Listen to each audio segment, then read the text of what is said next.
dancers bani mwalimu nateka mukoko idea big up to Zex Birangi kuba nebisebe Zex Birangi yali mwana dogo oyo mwana najja mu video yange nga naita nabakuba wakabi najja naga mwana nina okubeera ku video yakabakeno nagikolerawo kama okyao bayitawo ku bisementi kuba nedda yangamba ekigambo kimuti waliwo mwami gwe twakulanga naye bamuyita Jeff Chiwa n'agamba naye okimanyi oyo kabako asobola okuba ow'ettabu naye kinuma nnyo nti AK47 teyabaawo kulaba kintu ekyo kye yayogera era always wemba ndi ku stage oba ku show mu nsonyi mu abawagiza abandaba mundekangamu olumu olaba nyimba za Moze nga nzifiirako mundekangamu bwolaba nkutte ku foloda ya AK47 mundekangamu mu byonna sinze n'omulala n'alibaawo n'aliddawo nga tetunagenda wala tulina okubanga buli kintu kyonna tukikwasa Katonda kuba yennyini nsi yennyini eggulu yennyini tutonda nze talenti yange eyimiriddewo Katonda.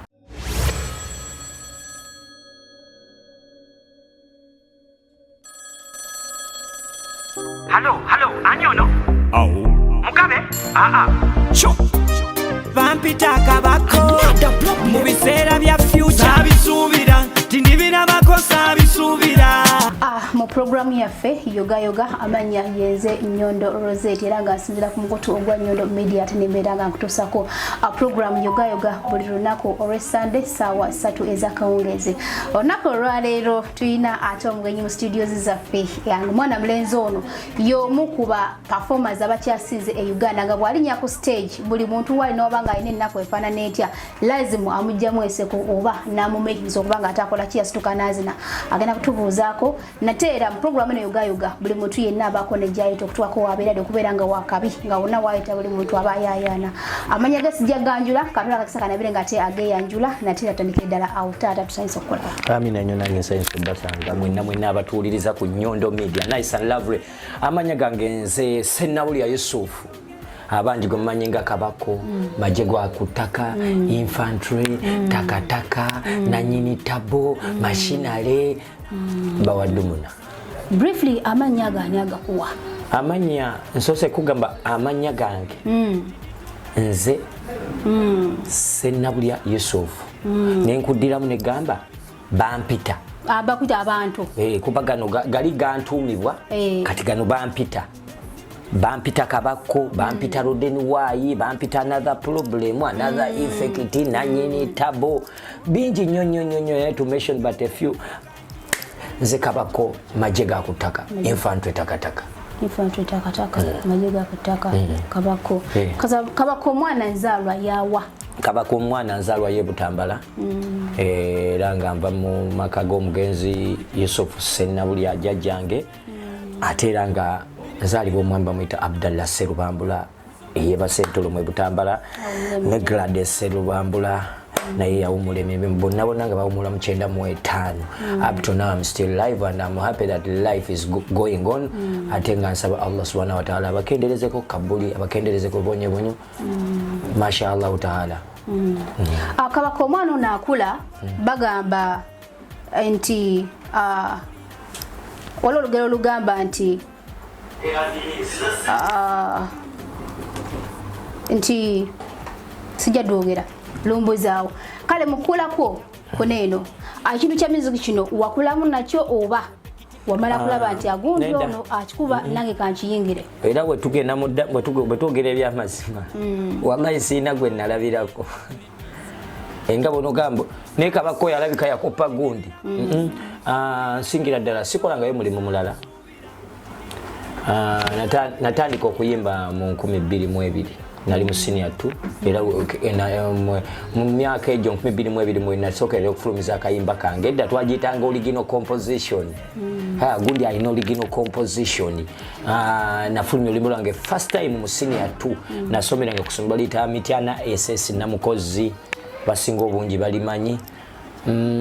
era we natandikirawo ne bangi waliwo betwali tukola nabo ebiseera ebyo betwabanga ugamba mbu mu mulimo guno oba mu talent eno tulinani the late weatherman ba jajanana wabangawo hildaman kati essaawa eno honorable bangi nnyo naye we are born talented ate twali nganze nayagala nnyo so kintu kyakkuliramu tewasobola kulaba muntu nti onakikola nange kankikole kuba sikolangayo mulimu mulala mbakubanga nakolayo mulala nali badde nti nalekawo guli nendaba nga waliwo akola guli nengendayo obulamu bwange bonna mbadde mu kintu kimu music kuyiya mutwe mwongo buba buneesera buli ssaawa 2 mu nnya mwembadde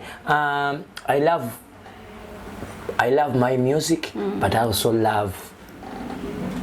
others music njagala nnyo okuwulira ku vibes z'abalala kuba eno ensi sirimu nzekka era ntera okugaba chance neŋŋamba mbu siteba chance kuba gwe gubeera omulimu gwe abawandiisi b'ennyimba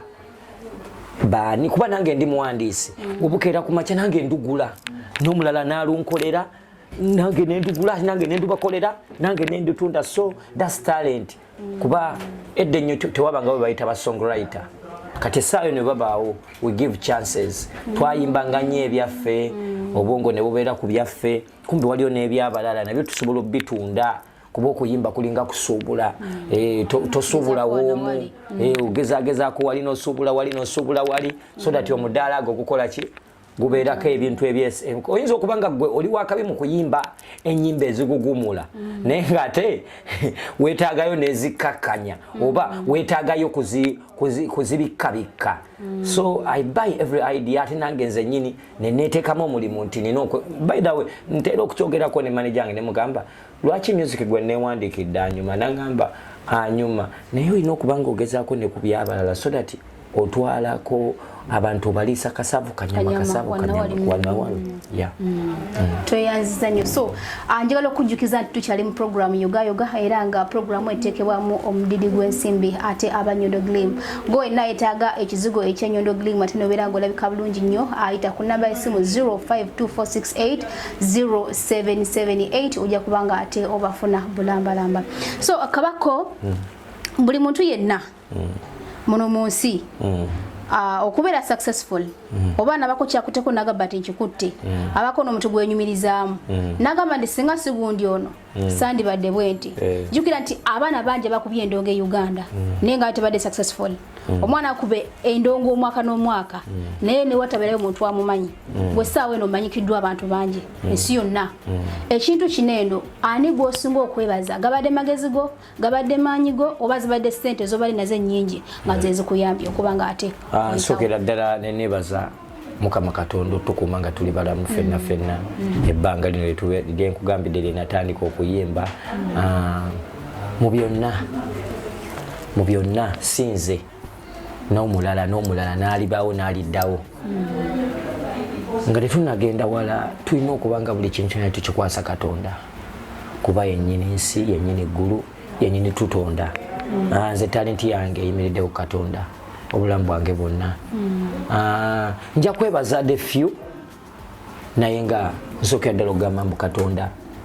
nze yambeereddemu kuba n'abaali nnyambe Katonda tabakunkuuma tebaali nnyambye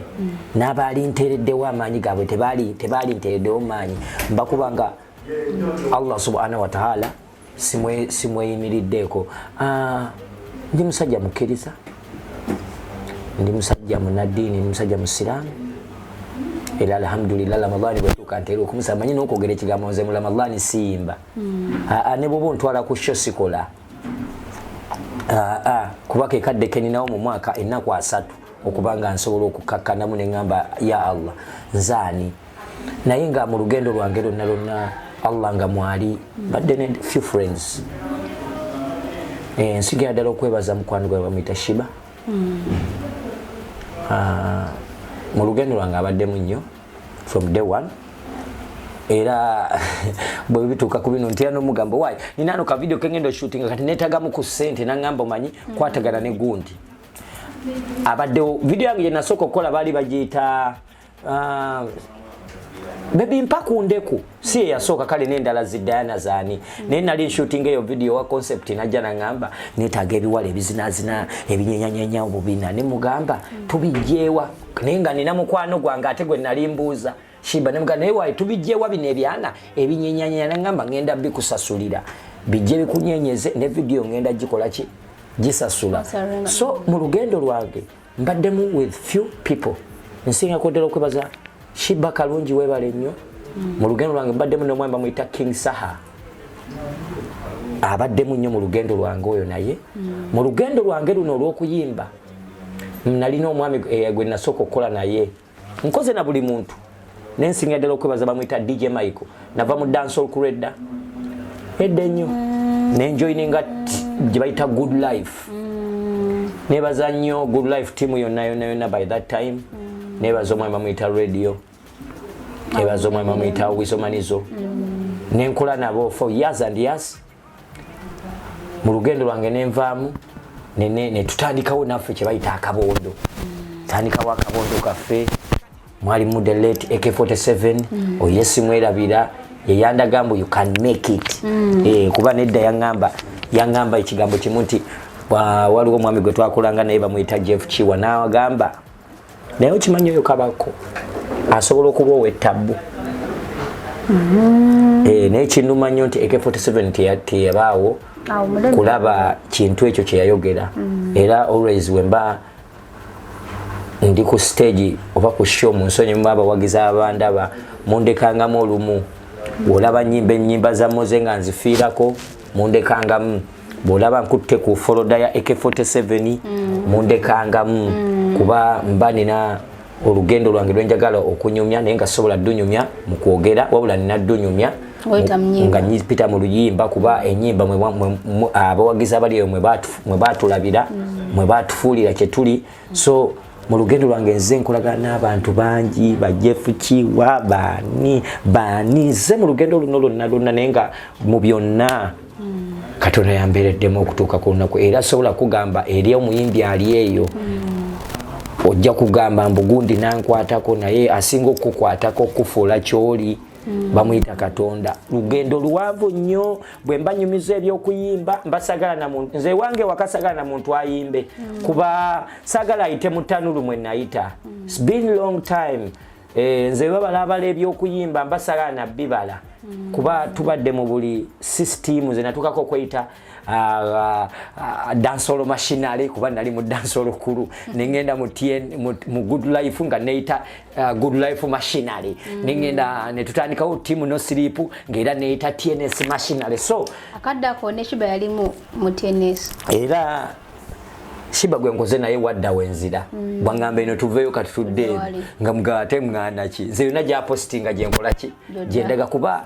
siri ku page emu naye oli mukyala naye omanya abayimbi tuyine sometimes ebitugatta nga ebitugatta ebisingira ddala kubeera realness nsingira ddala mwebazo abadde real era obulamu bwange abadde real nnyo family yange abaddewo nnyo yeah so tutuuka akaseera tutandise okuwulira nti kabako ate akutte wansi ne waggulu I think akaseera ke kakasitaani tonkema akaseera ako oluyimba olwo lwali tinka naye abantu bayamba oluyimba olwo yali idea yani okutandika oluyimba olwo sitaani tonkema yeah that's my project yeah nafuna oluyimba olwo okuveewo omuwandiisi omu bamuyita Black Skin by the way music yeewuunyisa okunyumya about music kati melody yolo oluyimba da nga tulina AK47 nayagala okugula okuluyimba olwo bamuyita Black Skin nga njagala dumugulako naye swag zave no nemukola ki nemutwala kati bwe yamutwala n'agenda n'ennyimba ze zonna naye teri kyansanyusa ne tusigala ne melody n'addamu n'ava mu ki kuba oluyimba olwo bali tebaluyita Sitaani tonkema bali baluyita ekisulo ky'omukwano naye nga lutama ekisulo ky'omukwano kinkema kirudde nga kinkema so kati bwe yagenda eri nadda nemumujjukiza nemugamba naye gwe whatsapp wadduka n'oluyimba nali muwaddeko emitwalo 10 nzijjukira era kyantwalira obudde nga mugalwaito nzirize ki 10 lyange naye black skin agenda mu Swangies Avenue nakola simanyi we byagenda naye yakomawo kuba yangamba contract yali yagwako nanguza oluyimba Stan Tonkema ne tugenda mu studio by then twalina manager waffe bamumwita Jeff Chiwa n'agamba ne why toyinayo kalapa konna kosobola kuteekamu nemugamba mwana nina kadogo mwana kafiringa mwana simanya wakasobola okuba kyenjagala era shout out to Fikfamaker, shout out to you ne musanga boy oyo dogo yabanga atunda ngoye nga azituletera waliwo vile twakola bayita nsekula busekuzi ngalese ngoye zitwambaza mu video. Imagine it's when I got an idea ningamba ukimanya kakana kenina okuteeka mulimba so nga kaline swaganze I had so koleke akaseera ko Fikfamaker yati yakubadde oluyimba byenyeenya yayita nakuba limba yayina olimba lwita pistol yayina olimba lwita pistol kati naye era tedwali mwali temunnamuweruka mingazi the audience nga tennamuteekako. Stan Tonkema lwe luyimba olwajjayo gundi ono. Stan Tonkema was a good song kuba nze njawulo oluyimba lw'abantu basatu buli muntu n'afunamu sikirabangako era sikiwulirangako buli muntu n'agenda ne credit ye. It was my project nze naluteekamu ssente. Shout out to waliwo omwami eyajjaawo ebiseera ebyo nga ayagala kunsayininga naye nga waliwo awo kubagamba bamulemesa ne mugamba manja omanyi ono omwami akwagala biki kati n'atuwa ssente. I went nenkwata Sheebah n'ayimba on the chorus oyawula oluyimba newe ba chorus ng'oli afunyemu Fikfamaker ne mugamba gogenda kuyimba verse ate esembayo luno oluyimba lwange my money my song my everything era bw'olutunuulira lugamba mbu kabako Stan Tonkema terugamba mbu Stan Tonkema kabako kigamba bwe nalulikodinga twalukola audio ne lutunyumira nnyo bwe lwatunyumira nempita Fikfamaker oyo Fikfamaker namujja na mu buliri kumacha musajja watu tomunenyanga tanaba kubitegeera nti omuntu azukuka kwemu naddayo kuta Fikfamaker muzuulo tentale mu okay Fikfamaker samuzuula nalaba kuba okuyimba sometimes feeling najja nenda boyo omwana dogo mwana wakabi yajja ku video shoot ya Nsekula nenda ba how he treats us kuba febe yajja okuleetera engoye nga tuli bakabi nga tebiri mumbu kiki nga tuli bakabi ne mulaba nengamba gwe naye akona kayaye kaine swaga kaji njagala banga tekeko mu video mwana kaine swaga lya kabi so ekyantwaza okola olima n'oyo Fikfamaker samanya byayimba samanya ki wabula namutunulira wenti nga ndaba star. So I had no idea. I had to invite that man in that song. Nenkubira eno beats era oluyimba ekyenjawo kye lulina lwatunda abayimbi basatu ne producer mulamba waako nabamuyita eno beats lwe yavaayo naye abantu okutegera eno beats yani kubeera nawe oluyimba twasinga okukumanyiramu. Kati oluyimba olwo bwe nduliko odinga netulushootinga video ate ne waitawo weeki ngemu ne ngamba Fikfamaker tosuula recording yo video ojite kati muguno omuliro okukola ki era shout out to Fik again ngendo kumulaba nga recordings olima lita byenyeenya kutama yasoka byenyeenya yasoka kutama yasoka nakola kutama era bwe yamuta audio I was at a backward bwe twashootingira video wenyini bwe namalo shootinga video yalunteramu so limbo naluwulira kati waita week B ne mugamba lwaki totakalya akaki akayimba kuba audience kati eri ready okulisivinga okirize ogane so Fikfamaker mbise yayina manager bamuyita Ivan Kama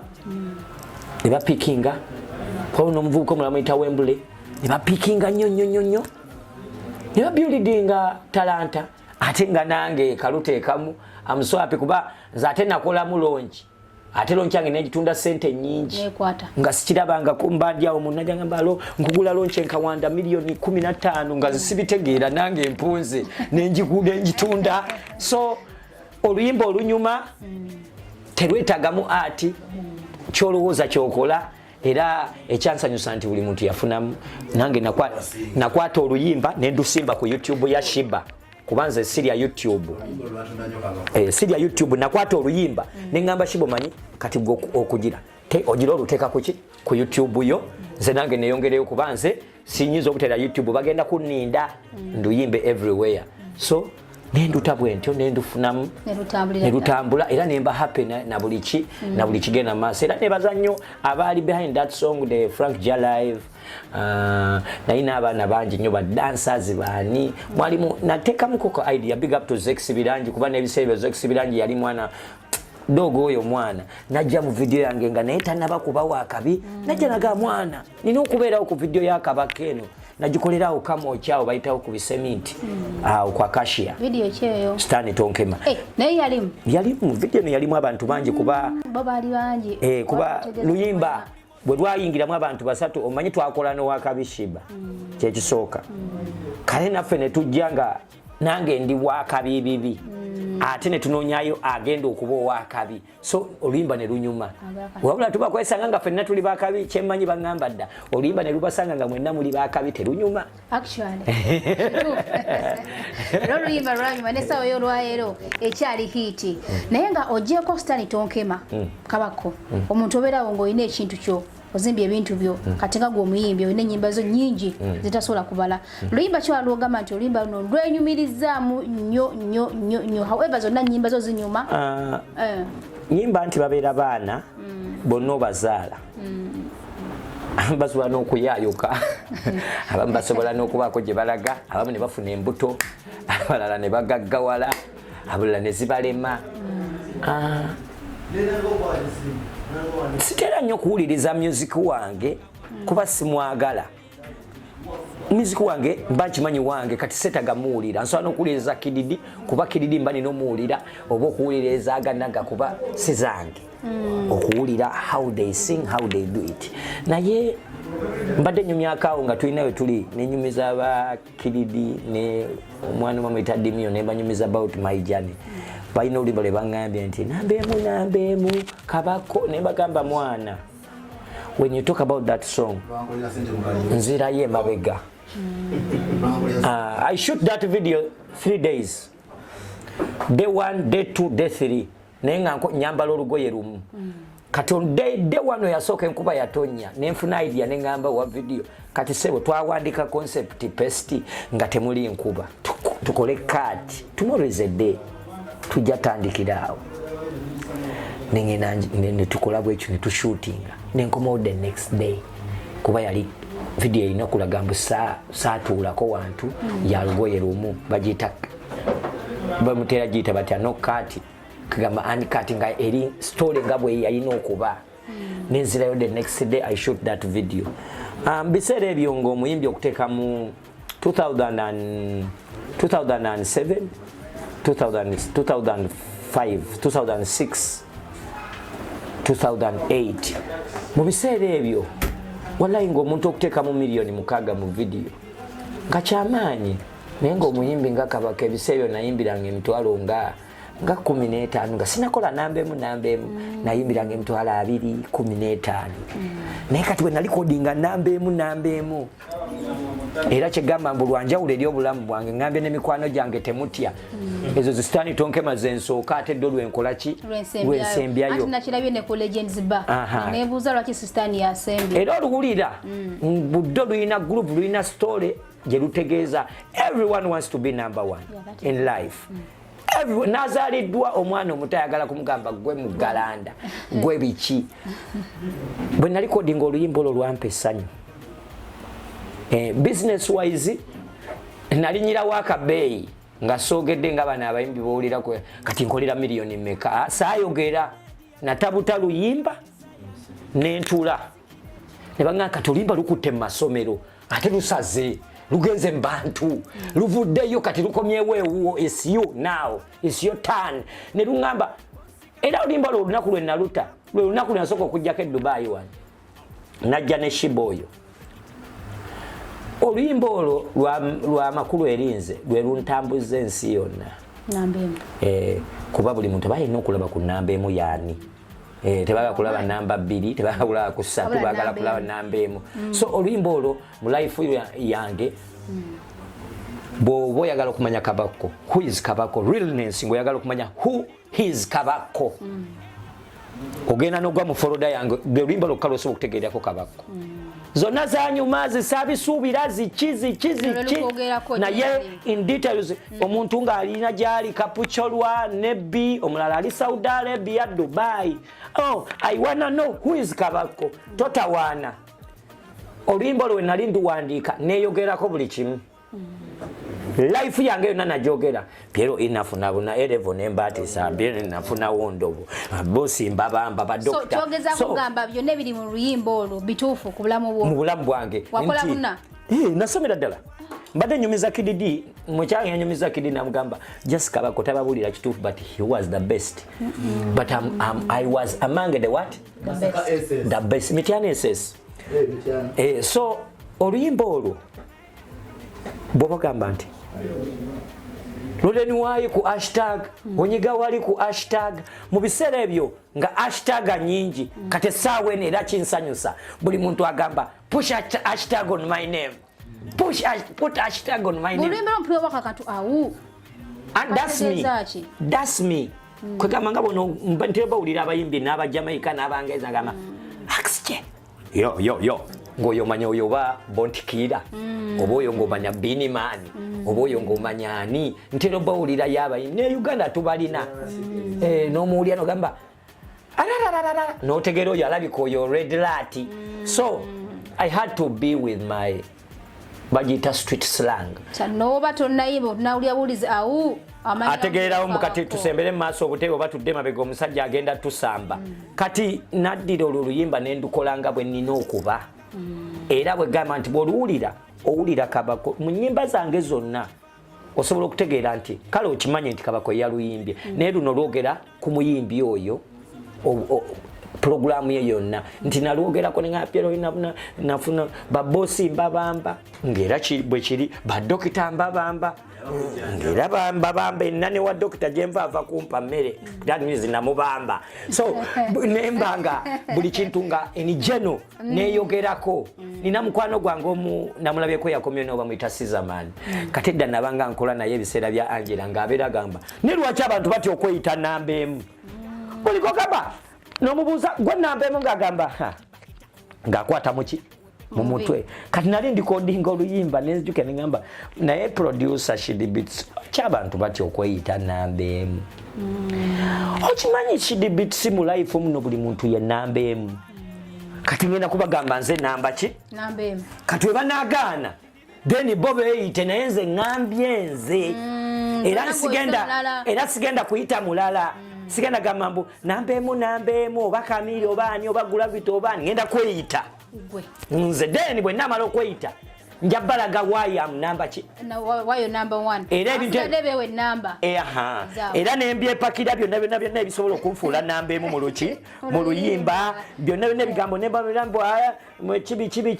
teeka lya sharia mpasabana yeti kati nino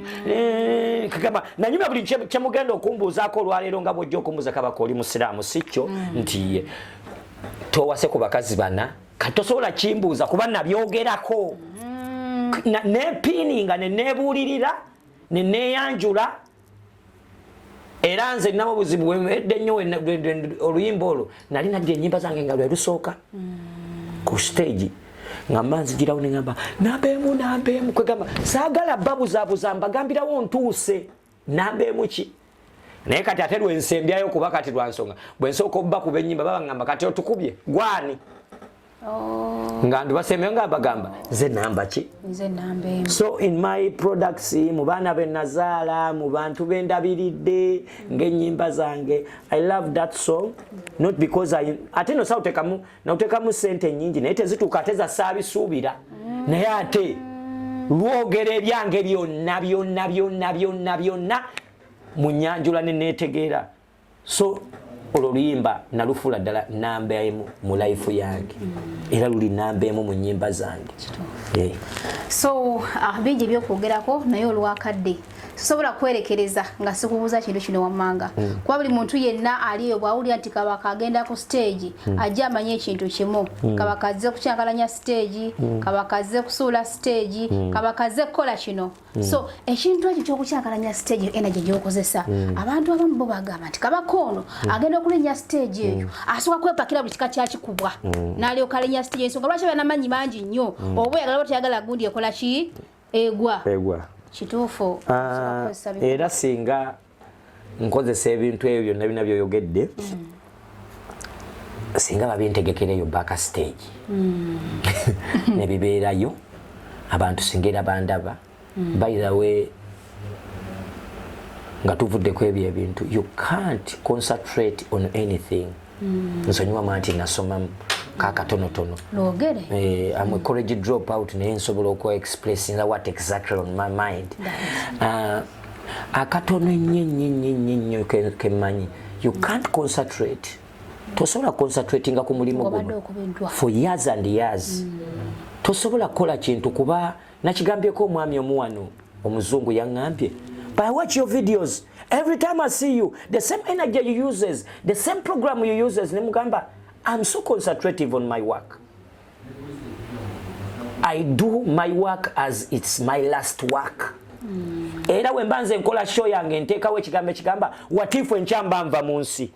ngeno show yange esembyeyo watya bagamba twamulabye yabadde era talina maanyi ng'era alabikirawo akooye so I do my best kintwaliramu n'obudde kintwalira essaawa nnamba nga ndowooza era nze bwe ntuuka nina obuzibu mbanjaga ndabe ku sound check ntegeere nti eno stage naayitamu oba naasigala kungulu era ne ntuuka ku stage ezo nenzirambula nentegeera how I'm gonna perform naye njagala nnyo kye bayita entertainment I used to be era njagala kididi bw'anaaba agendeyo mu maaso ge mu maaso eyo myaka ng'esatu njagala ayiga amazina bagayita olunyege dance kati nabanga ndi creative nnyo mu eyo dance kali kyo dance eyo bayita lunyege dance kati mu lunyege dance omwe mu P7 bwe nyingira senior 1 nafunamu amagezi neŋŋamba okimanyi abantu bano betusanyusa like bakandi bazadde baffe betwasanyusanga ku masomero bazzo tulaba okimanyi tebaagala kuwulira bye twogera baagala nga tuli balalulalu naye mu P7 kyogamba nabanga nina kyenkozesa P7 nga tulina kyokozesa so I got that idea nenjizayo paka mpreme ningamba naye watya ntuukamu watya nkomyawo programu yange ya primary how will it be enenyuma etya abantu ba bulijjo bagenda kumpita mulalu but okay siri muki I'm doing my work professional natandikirawo okukola ogwo omulimu ne introducing amazina gange ago lunyege dance mu style yange ate nembyongeramu kamagezi nga umanyi nti amatala gaba mangi stage eba nnene n'ebidongo byawukana ebyalunyege ku ssomero zaabanga ngoma kati wembikyusa nembiza muzeeyi waffe zino ez'omu studio vibe n'erinnya saagala sikozesa kikuba yeti nyinza okubanga ndi musajja ku mutwe guno era wondabira ddala nakubwa endongo yankubira ddala bidongo byanyingira for 17 years ndimu ekiwuka mu mutwe so you expect everything you expect madness craziness I expect everything nze nawe mbanja kuso I don't care oba mumpise mulalu oba mumpise mad oba mumpise biki kasitanzira ye wakana akatooke abaana bange ne balya ne bakuta bulungi nange nembanga ndi ddayo kuba ate ekibasasuza abantu nagambe n'emikwano gyange wotunulira abayingira ebivulu they have problems balina ebizibu ku mutwe balina amabanja balina ebintu bingi stress kati ate basuubira omuntu okujja obanyakuleko ekyo ekizibu odduke nakyo ate ekyo kizibu ekyo okuvaako oyina kuba mulalu era nalaba abasaaba baganda nga bajjanja abantu ogenda mulanga bamukulaga bati bana aba Nigeria ku TV nga bakulaga yabadde mulalu mujjako ogwo omuzimu so yefe abasawo abajjanjaba emitwe gy'abantu mu ndongo nga tubajjako eddalu eribaba ku mitwe kuba naffe tuli balalu nanoye baluyita nafuuka mulalu naye nagenda okizula abawagizi nga bebaki bebalalu naye nga bakolagana n'omuki n'omulalu waabwe kabakko siri mulamu abawagizi nogeza obagamba ndi mulamu bajja kunyiiga amma siri mulamu bwe ntuuka ku mulimu siba mulamu era sina kyenkozesa naye bwe ntuuka ku mulimu nkiddamu saagala nsala mu maaso kuba nange mba ntabuse ku mulimo gwange gwegezako osanga omusirikale ng'ali ku mulimo gwoyinza okulowooza atamidde wewe panda wewe ninulowooza atamidde kumbe tatamidde ali ku mulimo gwe nze nange mba ku mulimo gwange nsembeza mwoyo bwe mala omusima nze mugamba nti kati ndi ku mulimu nga mwoyo agenda nga ndeeta mulalu ng'ayingira ng'akola omulimu gwe deni mwoyo ng'akola ki nga nzira ewaka nawulidde akabuuzo ng'ombuuza mbu wengwa cheka wengwa sizukuka waliwo yagambye wetwadde okulegenziba n'agamba naye kabakono ena gye gyakozesa wazukuka oba amala essawa oba amala olunaku lulamba azuuka lunaku nkeera nkubulidde nti kuva mu primary ekyo ekintu nkirina mu mutwe ate oyo mulina mu mutwe ate bagamba amaanyi tegakola ki tegalya kati nze mnezikozesa amaanyi I use art okudesigninga ekyo ekintu kyemukola ki kyemulaba naye just ati akyukamu nti sometimes nina wentuuka nange ati nampitirirako mwoyo ate nakomawo nga nkyali kuki ku stage kyova owuli ezo stage nga ziyitamu ng'olomanya mwoyo yakomyewo bukomi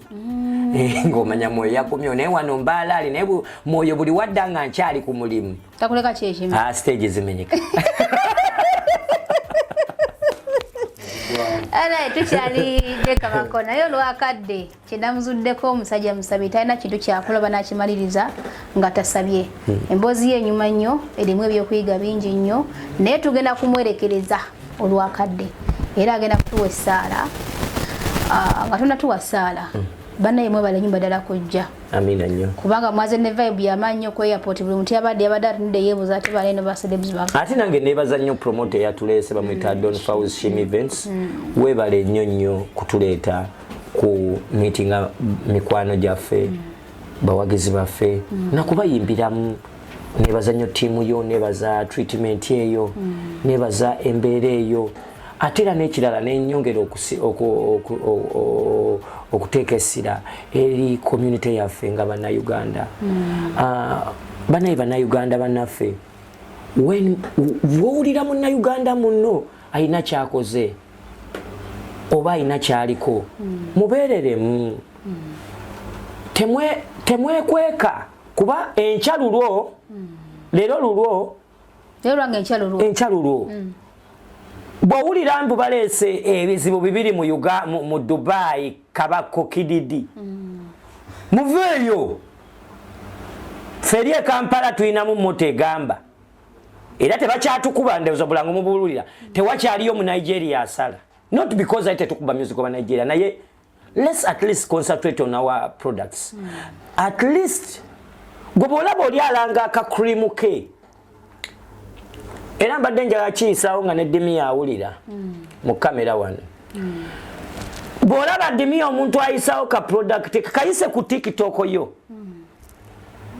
kuba nabo bajja kuyisaayo bw'olaba ddimi nga alina akavidiyo kakoze nga munnayuganda omulaba nti ayogera Luganda omwana omulaba agamba mbu nze ne Nansana manyiyo totawaana tewetaaga genda Nansana kumanyayo gwawulira akavidiyo ako kwata teeka kuki nawe yongerayo bwongezi yongerayo mwongereyo dimiyo mwongereyo bagweyo yalyeza mwongereyo bw'olaba nga kiridde omulengera kantu ka video konna akayimba ke nga kafulumye subscribe genda ku YouTube yenyiga Shim Events bw'olaba nga aleesa abayimbi mu Dubai nga nawe oli promoter nga nawe enkya togenda kusuubula ntamu ojja kuleeta muyimbi postinga tolumwa mubeereremu bw'olaba omuntu anyirira ng'afaanana bulungi munnayuganda ate tomukuba kumugamba alabika ono yeeyerusa wana buwanyi muntu wo kuba gw'olina okuwana teyagenda kuwanira muntu wo mwagale ensi yammwe mweyagalize mwagale products zammwe abasinga obungi wano tubeera nze nawe Shim Events abadde ambuuza nagamba mbadde mugamba mwana nze postinga ebintu byonna nangamba mwana oyagala nnyo omulimu gwo mwagale ensi yammwe mwagale emirimu gyammwe mweyagalize mwefeeko nze nashokwe nabadde nga shejjudde ya legends mu nsonyi mu kamera okubyogera naye nze ndi musajja munaddini sisula na nnugu nze wange wakate sitya beef nze ndi wange wakati sitya beef ngamba omukazi wemba mpulira wemba beef njitidde beef okumanya simutya ngamba n'omukazi kati tumya kiro nnyo okubaka kasa sitya beef nenzirya ebigambo bino mbyogera lwa nsonga nina omwami omwera namwerabidde erinnya mwami gwe kinnume nadde njisobola n'okukuba mu panchi lwambaye tuli bu Dubai yabadde ku mulyango nga shejjudde naye nga ye muntu omu ali wabweru ayogera obugambo obutono kabaka osokolindeko tumanyi kigenda mu maaso ibe muve mu buntu obwo obutono baganda baffe muve mu luzungu bakita cheap popularity muve mu obwo obuntu obutawera mwetereze nina kyali wange president wange ateera okugambamu ekintu kimu nti mweberere okweberera mukitegeeza nti mukwano newe mbasize ku Nyondo Media ejja kuba yakabi naye bwe nakubereramu fenna tujja kuba bakabi era tujja kutuuka we tukola ki we twagala mwebereremu nkiddamu mwebereremu ne bazanyo Shimivensi n'obugambo muwuliddeko ng'agamba kididi muwulidde mwana ng'ayogera obugambo mwana obwakabi ku mutima gwange n'agamba omusajja oyo yankolera endagamuntu musajja oyo yankolera passport mwagale nnyo abantu abo mweyagalize mwebereremu olibo muwulira ng'ali mu Dubai ali Sarija kabakaze wano kola shotiko Abu Dhabi gendayo nawe okole shotiko naye kabakaze Sharija kukola shotiko itayo naye owulira kididi azze Dubai mu legend tufa kididi tagenda kuzina kubagwira stage agimalewo meza kuzimenya genda yakuyira omusayo jagwesangulako kwegamba mweyagalize mwewane mwetijise nze netijisa baddia baswiti mbadira mu mikwano gyange abali eyo bakakase nze nesudia kati bwoba tonsudiza shame upon to you kubanze nesudia okuva wange mbuliri mba nesudiza mu blanketi nenfuluma mu blanketi nenyambala engataka nukange nesudio gamba nyambala nampanvu mwesudie musudie bannamwe mweyagalize nsaba Allah subhanahu wa ta'ala atukomye ofenanga tuli balamu bismillahir rahmanir rahim alhamdulillahi rabbil alamin arrahmanir rahim maliki yawmiddin iyyaka na'budu wa iyyaka nasta'in ihdinas siratal mustaqim siratal ladzina an'amta alaihim ghayril maghdubi alaihim waladdallin nsabira abazadde mwenna nensabira abaana bonna be bafunidde ebifo abaana bazeeyo ku ssomero nensabira ne bazadde baabwe abali mu UAE abaweereza school fees nenebaza nnyo n'emikono gyange egiri mu UAE nina ebintu programs ensinga okulaba nze nali nkola n'omukolo nendaba aba UAE nga be bampeereza sente ku simu yange nali mu biseera byalaale nga ndaba muweeza so lindako mambo byonna bona kati bw'olaba akantu nga kano nkiddamu tonyiiga Nyondo Gleam gwe bw'okalaba kano gwe tonyiiga kyogamba bwe nkakutteko nfudde nzirise kyogamba bwe nkakutteko nensoma mbu Nyondo kulimu olwo Nyondo ampiseeko nnyo olwo mbu ate kabako ntutte Nyondo kulimu no post it comment on it share bwe kiba kisoboka kasuleko gobeera ku kino bwe kibanga kya munnayuganda munno mukibeereko mweyagalize nze mashaallah omulundi gwe ngenda okusembayo gwe ngenda okujja wano ansuubira okuba nga nnyinza obutayimbirako mu club nnyinza ogendako ne mu kisaawe insha allahu taala nakyo nkipulaninga next time when I'm here bwe kinaba kisoboka nja nabba kuba miggo muveeyo mu mayumba eyo gye muli mu makalina because nammwe muba muyina kye muyisaawo mukuba emiranga ne mugaba naye mutudduukirire mwebereremu mweyagalize tolumwa tokaaba nnyo tonyiiga bw'oba obiroka ng'okeesiiga ng'ofiirako love you blessed almighty nsaba katonda ffenna atukume nga tuli balamu ne bazanyo aba Nyondo Media ne bazanyo n'abantu abawangalira mu UAE ne bazanyo bapromota nga Shimivensi kubanza yeyandese nze nagambe kididi oli kago oba toli kago kididi nagamba mbu yesi kago yaganye tali kago kati nze neneddamu amwe kago nebaza nnyo promote yalese kago kabako kubanze byaddala ndi kago nebaza nnyo Shimi Vince bale nnyo bale ddala nebaza nnyo ne ba media houses mwenna nebaza nnyo Nyondo Media nasokera bala banga muri conferences ndaba musalo ku internet mwebale nnyo kola omulimu nebaza nnyo n'abantu waliwo gabena bako bamuyita Yugi Vibes nebaza waliwo n'omulaba muyita The Extended waliwo muyita Faizo Media abantu bangi so abera biro mwenye kisibera bira ata manya gonna sogedde ku Jamaica njogedde ku na Uganda omwenye kisibera bira kuba I love my country I love my people ate we situnde kyange natunda kyane nze ndi mulimi wantanga wose wafe jemba butambala tulima nakakola byonna tubikola kati so we siyogere ku byewafe we sogere jemva mpa nenyodde nayogera bya Jamaica mbuno nze wafe butambala jemva teva muto Jamaica wavayo bakaddiye nze jemve wafe teva muto so blessed may God bless you nsaba Katonda atutambuze fenna bulungi atukume nga tuli balungi so that next time fenna twesinkana nga tuli balamu njagala koma wano nga bangamba ateo wava wali mweri club ate kati dimiyo bwajingira mwaji kuba najikola ki najijuza ate kukabako tekyagisobola kati vawa ogenda mu kisaawe shini akutwala mu kisaawe last time nadenjo gane president nangamba mwana teri kyanyumira mbu yali ajje nokola mu kisaawe kyali kisaawe kanazeme mugate tuyimbe take nanga abayine ekisaawe so Uganda twewagire twe pushing tweteke ku number 1 teri number 2 we are number 1 we are number 1 fefeka omusana gwaka kumacha mutuntu enkuba netonya mukawungezi ne kanyogoga ate olwogulo neki ewaffe mu Uganda tusiga tulima tukuba tusuna tumaza love you so Shimi Vince bane kanalo mugisaguno kwebaza olw'omutima omulungi omuntu yenna alina omutima omulungi nga yagaliza nawe ofuna munnaye tweyanza Nyondo Fauzi mukama Katonda kutukumire na mwenna bana kusubscribinga na chambere nga followinga ku social media platforms ndazo na Facebook Twitter Instagram ngomune TikTok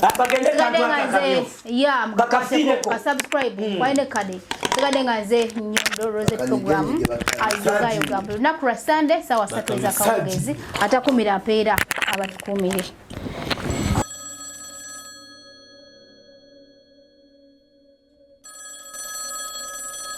Hello, Anyono. Mukabe? Sho. Vampita kabako. Mubisera.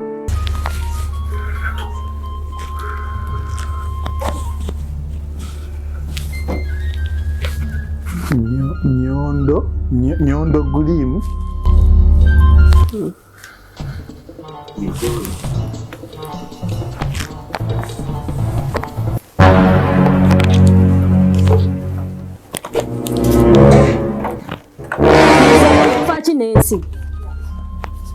Mama, bono bizigo bya Nyondo, nugo bayita Nyondo bulijjo. Nyondo yani? Nyondo ebizigo